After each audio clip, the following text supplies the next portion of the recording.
Hello children, how are you? I hope all of you are fine.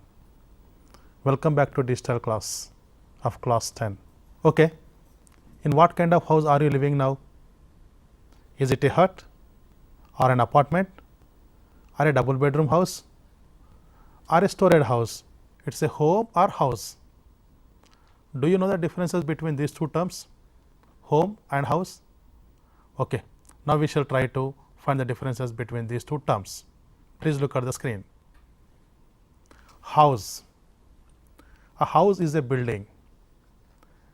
Specifically, it is usually a single family building. A house is still a house whether there are people living there or it's empty. And home. Home is the place where a person lives or where they feel that they belong. It has more emotional association than the word house. Home cannot mean the place where you grew up. House is usually mentioned as a material thing or a place where we live. House is used for government or official buildings also. For example, the station house. And home. Home acts similarly to the words like here, there, in, out, somewhere, etc. House does not. We can see the same thing in the examples here. It's so nice to be home. Home carries more respect than house. So we can use it when you want to be polite to someone. For example, thank you so much for inviting me to your lovely home. When we are talking to other people about our own place, we usually use house instead of home. Want to come over my home this afternoon? Okay children, I think now you have understood the differences between house and home. Now you can clearly understand what kind of house or home is yours. Now we look at the different types of houses where usually people live. Please look here. Apartment. An apartment is an American term for a home where you live, and the British term is flat. In a separate home within a large building where others also have their own homes, often called multi-storied house. Example, the apartment looked so small now that she was all grown up. A bungalow is a low-built one-storied house. It's often small in size. Bungalows often have a veranda or porch at the front and or back, which is a covered area to sit. For example, I love living in my bungalow. The next one is castle. Castles are large and often old buildings. Hundreds of years ago, many kings and queens would live in castles. An example, in India we find many castles. Next, cottage. Cottages are small old-fashioned houses, often found in the countryside. Countryside means out of the city. They are often made of stone or brick with a straw and or thatched roof. My fathers live in a little cottage near the forest. The next one is duplex. A duplex is a kind of house where two homes are built under one roof. An example, when living in a duplex, you have to be careful not to make too much noise. A houseboat. A houseboat is a type of floating building built on water where people live. As the name suggests, they are part house, part boat. An example, we can see many houseboats in Kerala. Next, hut. A hut is a very simple one-story house, often built with cheap materials or natural materials like mud, grass, etc. These kinds of homes have been used for thousands of years by our ancestors. An example, even today we can see huts in some parts of India. The next one is single family house or detached house or an independent house. A single family home or house, often called a detached house, is an alone standing medium sized house. There are not any other buildings touched a single family house.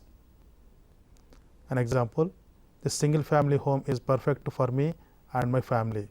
I will take it. Next, skyscraper. A skyscraper is a very tall new style building. They are made of glass and metal. Skyscrapers are used as office buildings or apartments. An example, the tallest building in the world is a skyscraper called the Burj Khalifa. Next, motel. A hotel located close to the major road and mostly used by travelers who wish to rest while making long road trips. Motel comes from the words motor and the hotel. Please observe the underlined words there. An example, the truck driver decided to pull over into a motel to rest for the night. Next, double bedroom house. A house built with double bedrooms, usually one bedroom for parents and another one for children. An example, the government of Telangana has taken steps to construct double bedroom houses for the poor. The next one, storeyed house. Having a storey or stories, usually the adjective is used in combination. For example, a two-storied house. Okay, children.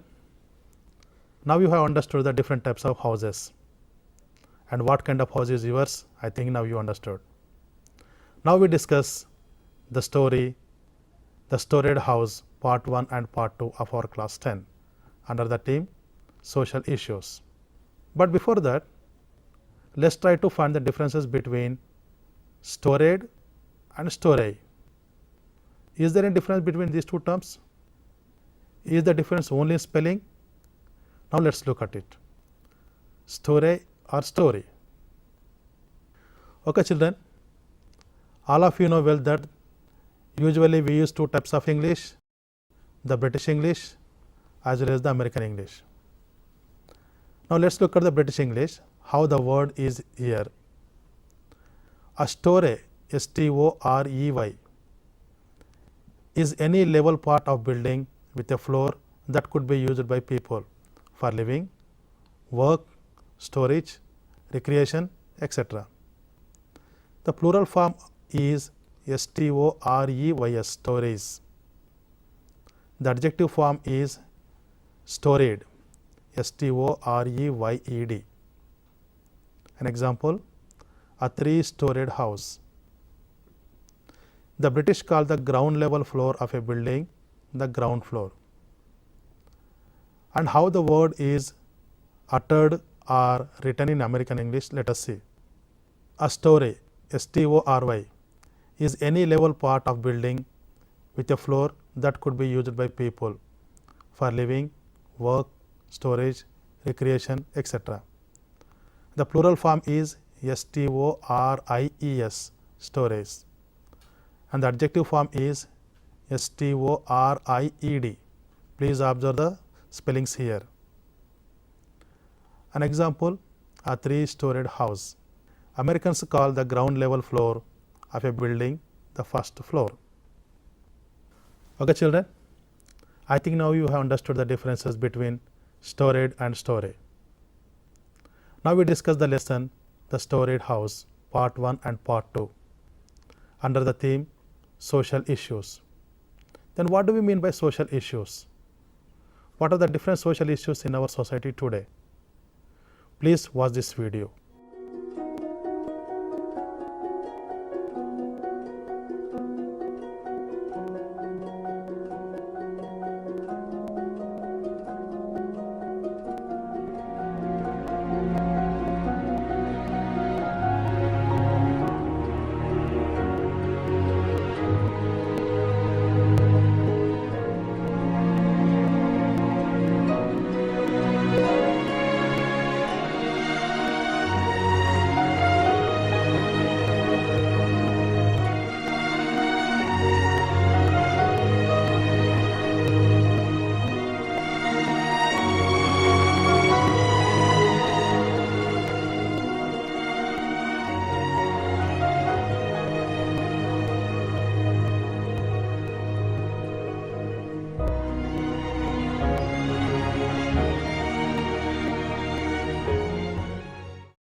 Okay, children, now you have watched a video here.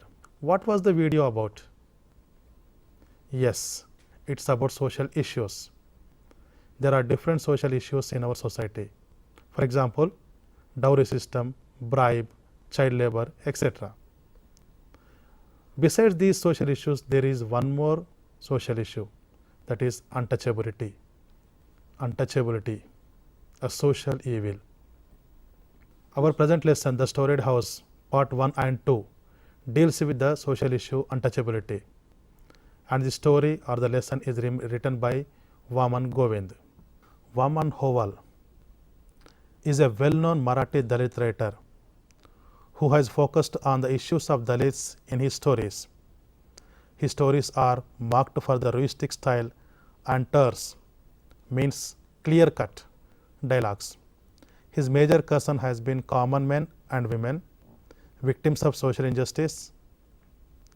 His collection of stories include Elcott and Varasdar.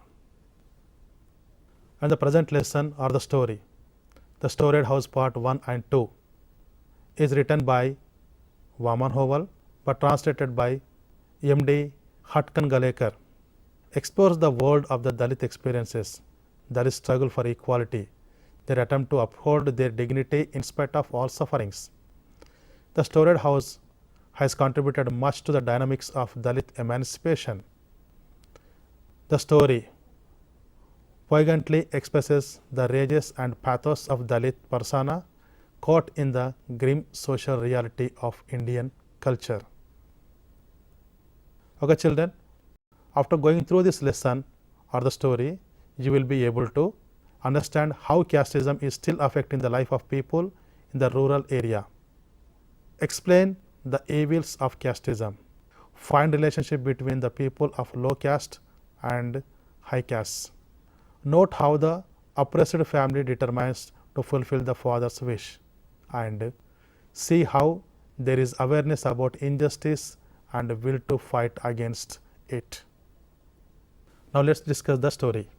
Bayaji, the protagonist of the story, is a victim of the atrocities of caste-based social stratification. Dalits' resistance to forces that challenges their rights and claim for equality and justice result in their victimization. Nevertheless, the oppressed are engaged in perpetual fight to put an end to this discrimination. The hero, Bayaji, a hard-working laborer at Bombay dockyard, returns to his native land to spend his post-retirement life. The story begins with his journey back to his hometown by the state transport bus. The bus, before reaching destination, stands still like an obstinate bull, and all the passengers get down to push the bus. When the bus gains initial momentum, starts again and gradually takes on speed. It enters the village reluctantly like a drowned child being dragged to school. Finally, it stops in front of Bujaba Patil's residence. Here it is a symbolism. The journey of Dalit people from the state of systematized oppression and injustice and their struggle against all odds of caste and discrimination and their struggle to cross the boundaries of socio-economic inequalities have been a slow movement like the movement of the bus itself. Bayaji had packed his entire household goods in a box. As he got retirement, he did not want to stay in Bombay again. So he wanted to settle down in his village. He had crossed 60 but was in sound health. Slowly he was walking towards his house, carrying the box on his head. On the way, at Kadam's house, Bayaji saw Bujaba coming towards him. Bujaba was a known rascal of the village. On his way home, Bayaji encounters Bujaba, upper caste, who is unknown at Bayaji's greetings. He wants Bayaji to maintain a subservient code of conduct. Injustice and inhumanity of one native community over another is exposed in the meeting between the two. He intimidates Bayaji with a warning that he could not claim equal status with upper caste people, with his newly acquired Buddhist identity. In an emotional turmoil, Bayaji feels the urge to knock him down with the box on his head, but controls himself. Bayaji came to his village to stay until the end of his life. So he did not want to maintain enmity with Bujaba. Bayaji said that he came to his forefathers' land and wanted to stay there only. Bujaba asked, "Why? Aren't you going back to your job?" Bayaji said, "No, sir, I got retirement." Bujaba asked, "How much fund amount did you get?" Bayaji said, "Some 2,500 rupees. Bayaji resides in the untouchable settlement, namely Buddha Vihar. He was given a traditional welcome on his arrival by the members of his family and others. Bayaji and his family are contented lot.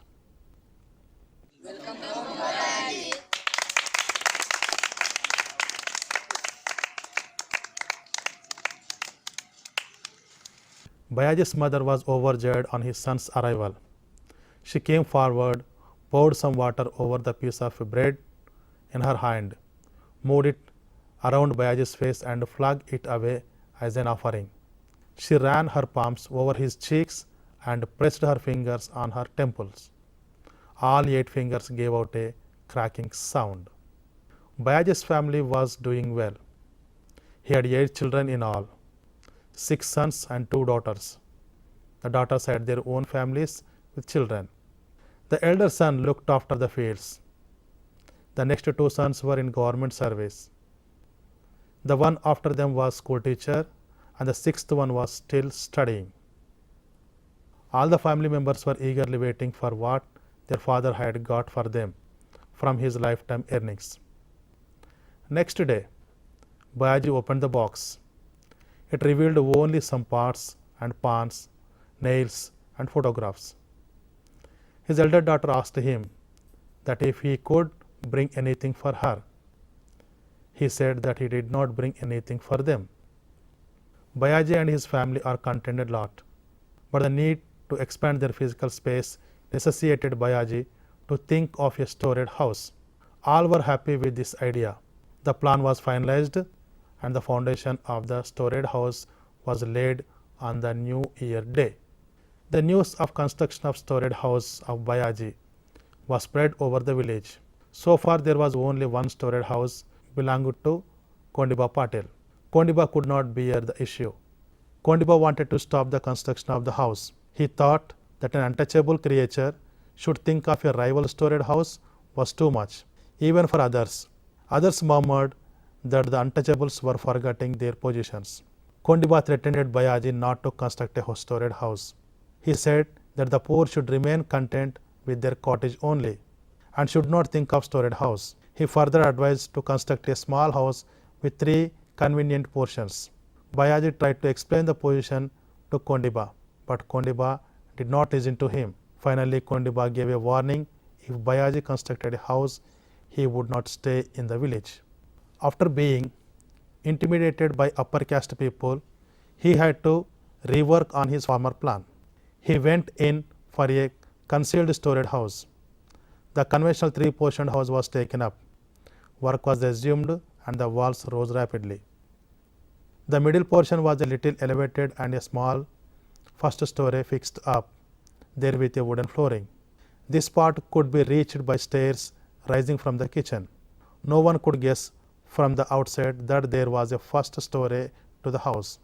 Bayaji had to make the best of things. Bayaji's attempt to evade congestion of limited space is misinterpreted as claim for equality. On completion of the construction of house, a traditional housewarming ceremony was planned and a pandal, that is a type of tent, was erected in front of the house. The village elders' relatives were invited for the ceremony. Bayaji's son worked hard for 2 days on decoration and for the preparations. In the evening, 4 petromax lights were hung in the 4 corners of the pandal. It lent a unique golden yellow light to the surrounds. Guests were engrossed in conversation. All the invited guests and devotional singers rendered a festive mood to the ceremony. But Kondiba Patil, Bujaba and companions were filled with jealousy. They eyed one another as if to say, "This untouchable worm has gotten a swollen head. He needs proper handling." When Kondiba and Bujaba came to the ceremony, Bayaji led them up the stairs in the kitchen. The first room looked like a drawing room. The walls were radiant with blue oil paints.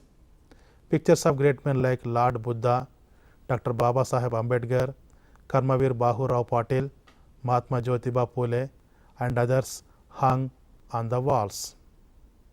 Bayaji offered them customary betel leaves.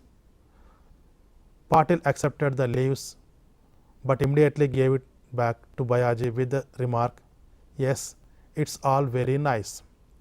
And they said, "It's enough that your offerings is honored.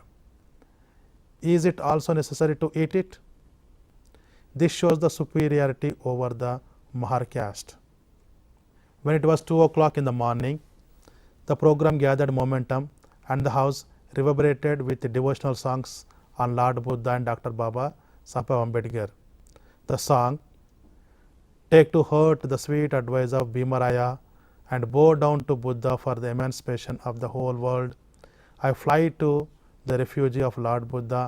I fly to the refuge of the faith. I fly to the refuge of the faithful," filled the place with joy when the undreamt of incident occurred. Bayaji's house caught fire from all sides. He ran around frantically crying, "My house, my storied house, it's on fire. My enemy has taken revenge on me." He climbed up, pulled the pictures of Buddha and Baba Saheb from the wall and hurled them down.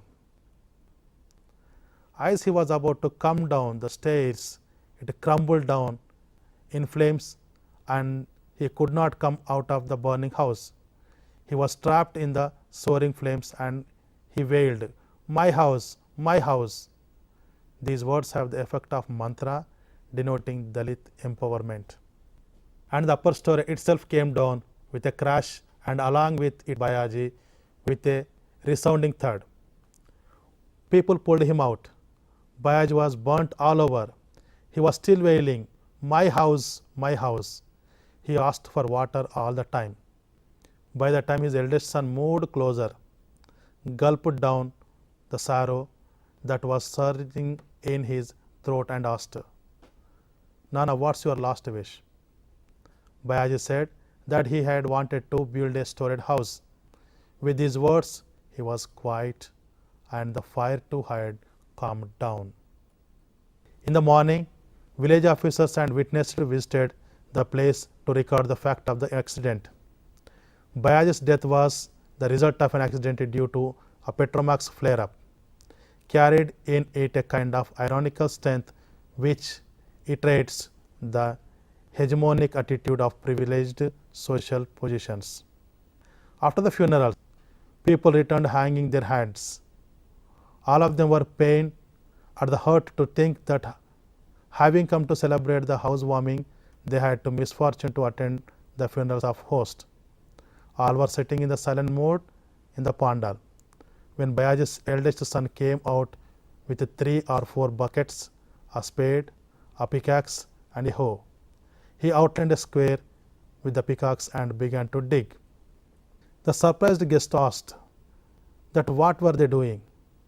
The son said that their father's soul could not rest in peace unless the storied house was built. Saying this, all the 6 brothers resumed the determination, the work of digging the foundation of a 2-storied house. In the end of the story, we can expect Bayaji's sons, the succeeding generation, will take up the fight against discrimination with more vigor and strength.